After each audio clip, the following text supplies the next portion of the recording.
বিসমিল্লাহির রহমানির রহিম।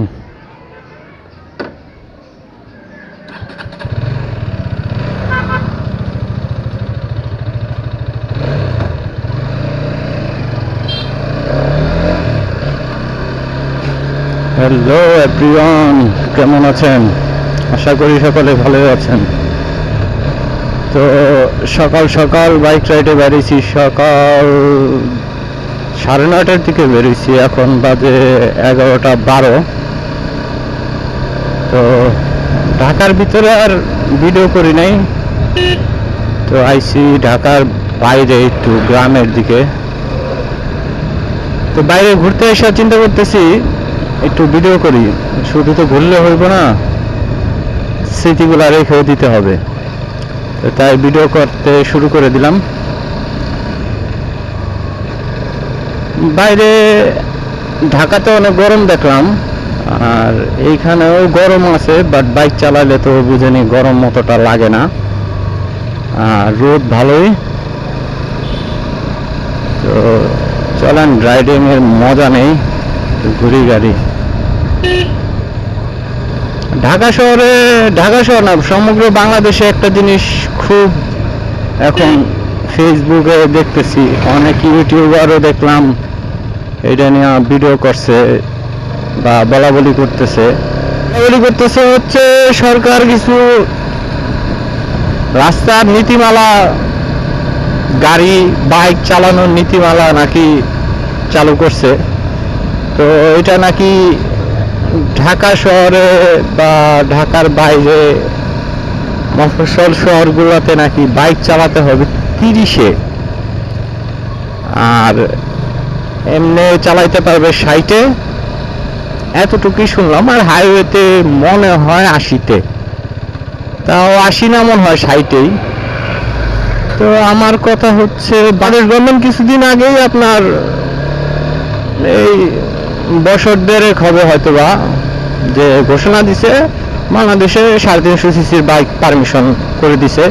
সেই সাথে বাংলাদেশে যদি ম্যানুফ্যাকচার করে তাহলে 375 সিসি হাইয়েস্ট বাংলাদেশে বাইক চালানো যাবে। তো সেই সুবাদে বাংলাদেশে দেখা গেছে Pulsar, Bajaj company Pulsar N250 launch করছে। সেই সাথে কিছুদিন পরে হিরো কারিজমা 210 সিসি লঞ্চ করছে। তো সেই সুবাদে আসলে আমরা এই কারিজমা 210 সিসি কিনা।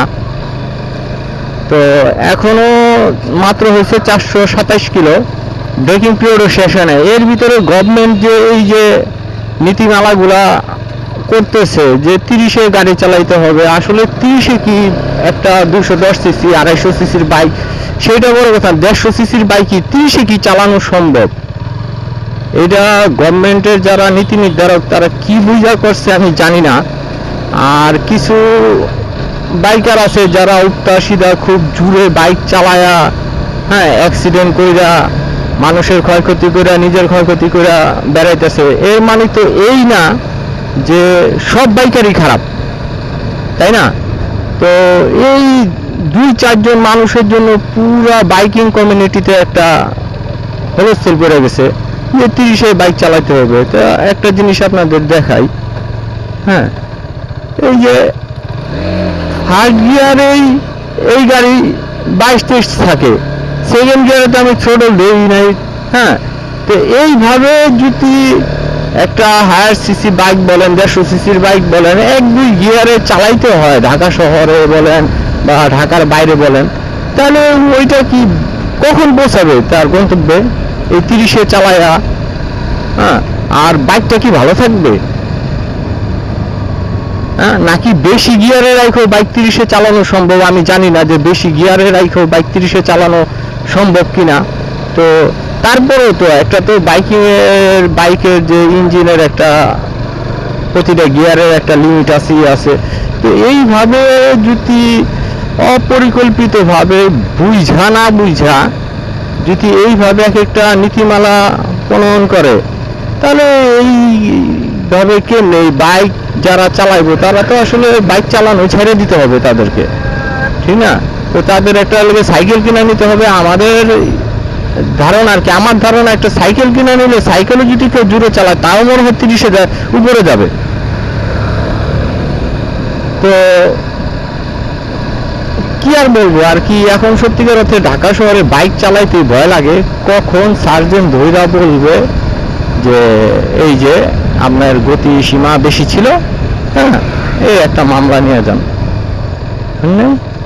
তো আসলে কি বলবো আর কি, কিছু আসলে আমি বলার ভাষাই পাই না, যে চাইলেও একটা জিনিসই করে দিল। আসলে বর্তমানে কি পরিস্থিতি, রোডঘাটের কি পরিস্থিতি, এত সুন্দর সুন্দর ফ্লাইওভার হয়েছে, এত সুন্দর সুন্দর এলিভেটর এক্সপ্রেস হয়েছে, হ্যাঁ তো এর ভিতরে যদি এলিভেটরে তো আমাদের উঠতেই দেয় না, বাইক যারা আছে তাদের উঠতে দেয় না গাড়িতে, তো এর ভিতরে যদি এরকম এই 30-এ 20-এ 40-এ গাড়ি চালাইতে হয় তো এত না চালানোই ভালো, ঠিক না?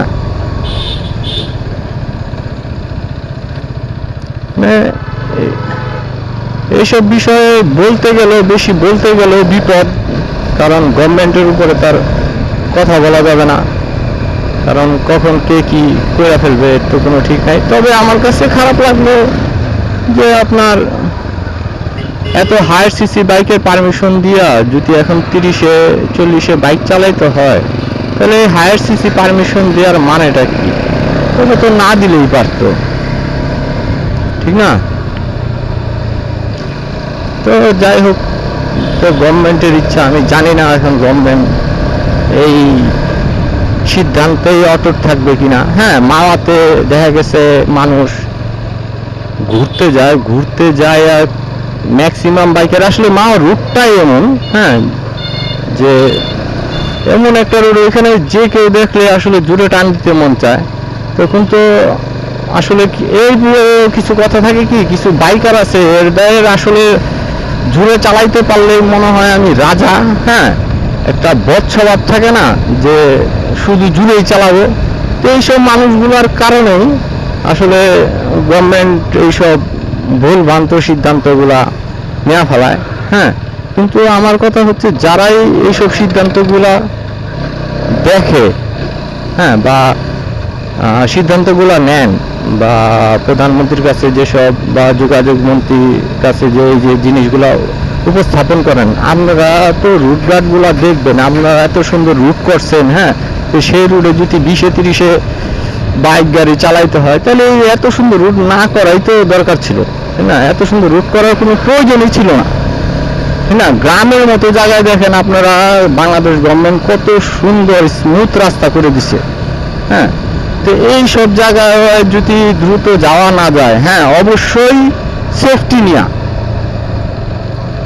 না যে সেফটি নিয়ে প্রতিটা মানুষের চলা উচিত, হ্যাঁ। তো আমি আশা করি গভর্নমেন্ট আসলে এই সিদ্ধান্ত থেকে সরে আসবে, আর বাকিটা তো আর কিছু বলার নাই, তাদের কি মনে চায় বা কি করবে তারা। তো আসলে এমন একটা সিদ্ধান্ত খুবই দুঃখজনক আমার কাছে। তো আমার কাছে খুবই খারাপ লাগছে যে এরকম একটা গভর্নমেন্টের উচ্চপদস্থ কর্মকর্তারা কি সিদ্ধান্ত একটা নিল, হ্যাঁ যেখানে বাইরের দেশে 3 লেনের ভিতরে দেখা গেছে কোনোটা 120 থাকে, 100 থাকে, 80 থাকে, এইভাবে থাকে, হ্যাঁ। তো মাওয়ার মতো জায়গায় আমি 120 না বললাম, হ্যাঁ তো 180 এই দুটা তো 60 থাকতেই পারে। তো আর ওইখানে 60 বলতে বাইক সাইটে চালাইলে এরকম একটা রুটে আমার মনে হয় রুটেরই অপমান হবে, হ্যাঁ এরপরে 80 দিতে পারতো গভর্নমেন্ট। তো যাই হোক, গভর্নমেন্ট যেটা ভালো মনে করছে করে, মানে আইনের প্রয়োগটা একটু ভুল ভালভাবে না হইলেই হয়। আশা করি সুন্দর সুষ্ঠুভাবে প্রয়োগ হবে। আর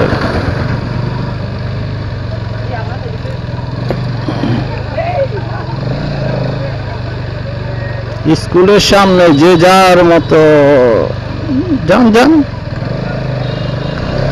যে যার মতো পার হয়, স্কুল বাজার দুইটাই একসাথে, খুব রিস্কি জায়গা।